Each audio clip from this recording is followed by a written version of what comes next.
Hello বন্ধুরা, আমি engineer Shantanu এবং welcome to my channel SM construction. আজকে যে গুরুত্বপূর্ণ টপিকটি নিয়ে আমি আলোচনা করার জন্য আসলাম সেটা হলো, আপনারা যখন নিজেদের বাড়ির কোনো ঢালাই করছেন, সেই ঢালাইয়ের জন্য যে ঢালাই মশলা বানাচ্ছেন তাতে প্রয়োজনীয় জলের পরিমাণ কি সঠিক পরিমাণে দিয়ে মিক্সিং করছেন নাকি বেশি দিয়ে চলেছেন, সেই ব্যাপারেই আজকের এই ভিডিওটি।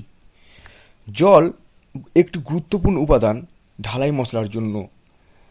যেমন সিমেন্ট, বালি, পাথর লাগে মশলা তৈরির জন্য, সেরকম জলও একটি খুবই গুরুত্বপূর্ণ ভূমিকা পালন করে।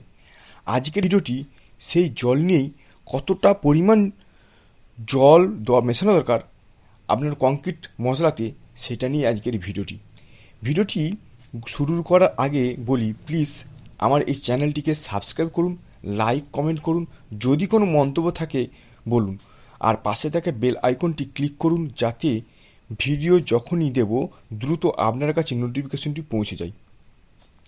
যাই হোক, স্কিপ না করে ভিডিওটি শেষ পর্যন্ত অবশ্যই দেখুন, মনোযোগ সহকারে দেখুন, শুনুন কি বলতে চাইছি এই ভিডিওর মাধ্যমে। আমি আজকের এই ভিডিওটি 3টি পর্বে ব্যাপারটি শেষ করব। ব্যাপারটিতে 3টি পর্বে আমি ব্যাপারটি বুঝাবো। প্রথম পর্ব হলো,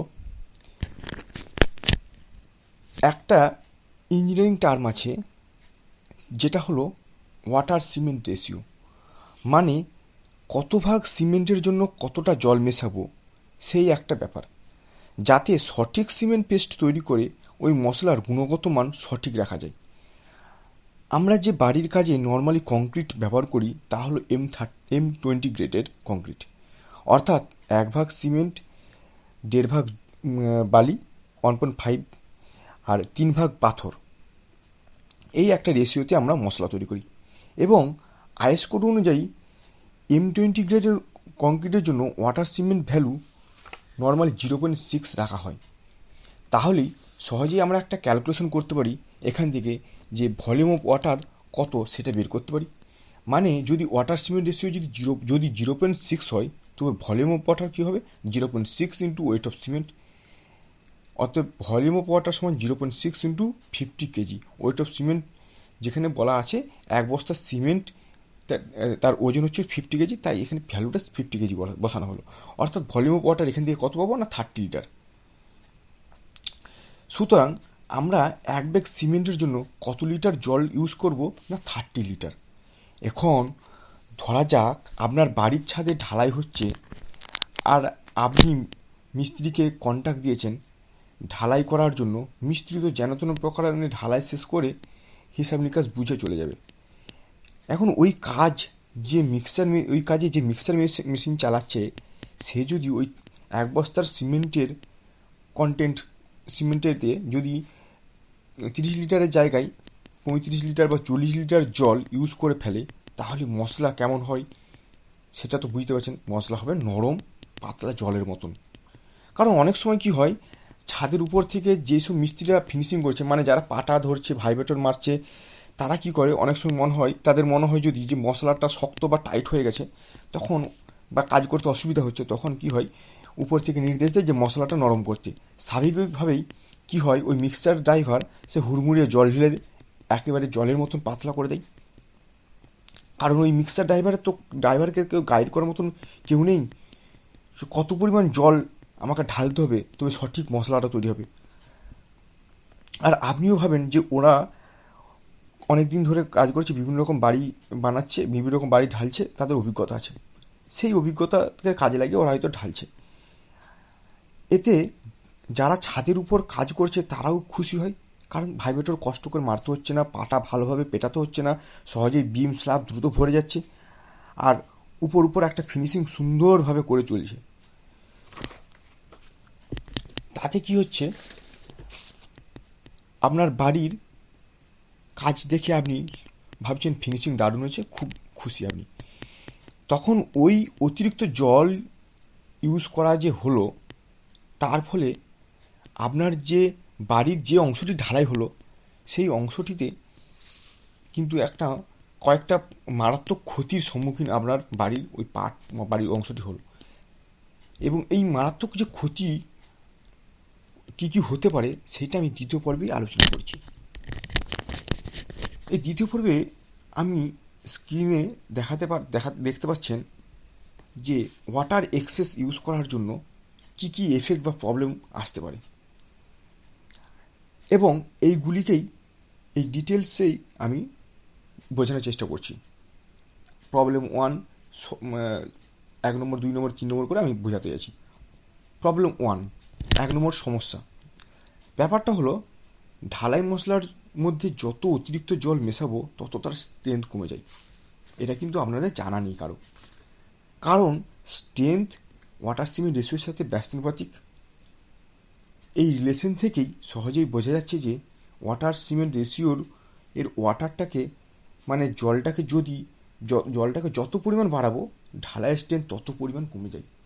তাহলে বুঝুন এই রিলেশন থেকে কি বুঝতে পারলাম, জল বেশি দিলে কি হয়, আমার বাড়ির স্ট্রেংথ কমে যাচ্ছে।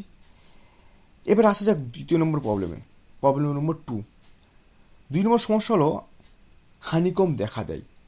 ছবিতে যেরকম দেখতে পাচ্ছেন ঠিক এইরকম হানিকম দেখা দেয়।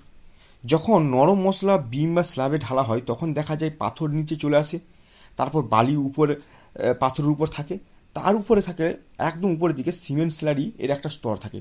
অর্থাৎ সেক্ষেত্রে পাথর বালি বা সিমেন্টের মধ্যে কোনো রকম বন্ডিং ঠিকঠাক কাজ করে না, এবং পাথরের ভয়েড বালি বা সিমেন্ট ফিল আপ ঠিকঠাক করে না, যার কারণে দেখা যায় শাটারিংয়ের পাটা খোলার পর ঠিক যেরকম আমি এই ছবিতে বললাম, ছবিতে দেখা যাচ্ছে হানিকম, ঠিক এইরকম হানিকম দেখা যায়, পাথর পাথর পাথর পাথর।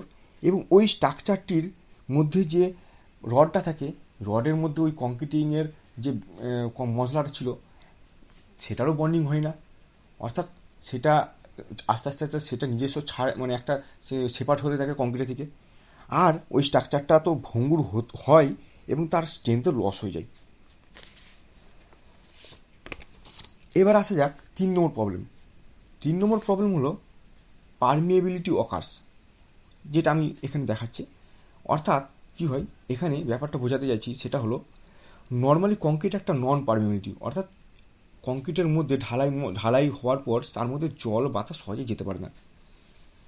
কিন্তু যেহেতু হানিকম সৃষ্টি হয়েছে, আগের পয়েন্টে যেটা বললাম হানিকম সৃষ্টি হয়েছে, তাই ওর মধ্যে কি হয়, থাকা অসংখ্য পোর বা ছিদ্র, সেখানে জলের যে বিন্দু ছিল সেগুলো সূর্যের তাপে একটা সময় কি হয় উড়ে যায়।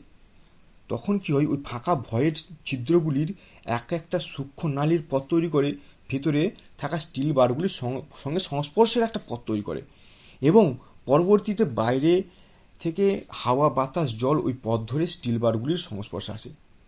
এবার ভাবুন, যেই না বাইরের জল বাতাস ওই স্টিল বারের সংস্পর্শে আসে, তার পরবর্তীতে স্টিল বারে কি হয়, রাস্ট বা মোর্চের মানে ধরার একটা প্রবণতা আছে, বা সেটা বলাই যায় যে মোর্চে চলে আসে, যা আপনার বাড়ির যে স্ট্রাকচারই ঢালাই হোক না কেন বা যেই স্ট্রাকচার হোক না কেন, তার বিম কলাম বা স্ল্যাব যাই হোক না কেন, সেই স্ট্রাকচারটিকে ভেতর থেকে ফাটিয়ে দেয়, বড় বড় ক্র্যাক তৈরি করে, এবং ওই স্ট্রাকচারটি পরবর্তীকালে লোড নেওয়ার যে ক্ষমতা, যেহেতু রডের আমার মোর্চে লেগে গেছে, লোড নেওয়ার ক্ষমতা তাহলে আস্তে আস্তে কমতে থাকে। প্রবলেম নম্বর 4 যেটা বলছি, প্রবলেম 4 হচ্ছে যে শ্রিঙ্কেজ ক্র্যাক দেখা যায়। মশলা নরমের কারণে পাথর বালি নিচের দিকে চলে আসে, উপরের দিকে সিমেন্টের একটা ঘোলা স্তর থাকে, যা সেটা কিন্তু 1 নম্বর দুর্বল হয়। এবং আপনি ভাবলেন কি ওই জায়গায় ফিনিশিং সুন্দর হয়েছে, ছাদ ভালোভাবে ঢালা হয়েছে, কিন্তু ছাদ ঢালের কিছুক্ষণ পরেই মানে দেখা যায়, ধরা যাক 5-7 ঘন্টা পর ছাদে এক প্রকার ক্র্যাক চলে আসে, যা শ্রিঙ্কেজ ক্র্যাক নামে পরিচিত।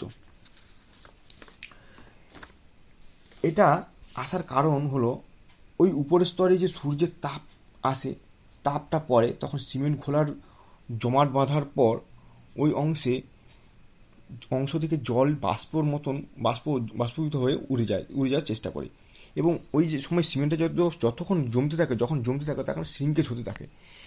এই দুটোর একটা সংমিশ্রণ যে কাজ চলে, সেই রকম অবস্থায় কি হয়, আস্তে আস্তে ক্র্যাক লাগে, এবং যত সিমেন্টটা মানে শ্রিঙ্কেজ হতে থাকে তখন তত এই ক্র্যাকটা ডেভেলপ হয়, আরও বাড়তে থাকে, যা আপনাদের মাথায় প্রচণ্ড চিন্তা এবং যন্ত্রণা ছাড়া আর কিছু হয় না। তখন অনেকে জিজ্ঞাসা করে এইরকম ক্র্যাক লাগার কারণ কি বা কেন আসে। দেখা যায় 25 থেকে 27 ডিগ্রি সেলসিয়াসে ঢালার পরেও বা ওই ক্র্যাক চলে আসে, এখন ওই ক্র্যাকটাই আস্তে আস্তে আস্তে আস্তে বড় বড় ফাটলের একটা সৃষ্টি করে। তার মানে বিল্ডিংটা কতটা ক্ষতি হচ্ছে সেটা আপনি নিজেই বুঝতে পারছেন। যাই হোক, এখন এই 4টি মারাত্মক ভুলের কনক্লুশন হিসেবে আমি তৃতীয় পর্বে আলোচনা করছি। তৃতীয় পর্ব, তাহলে কি বুঝলেন?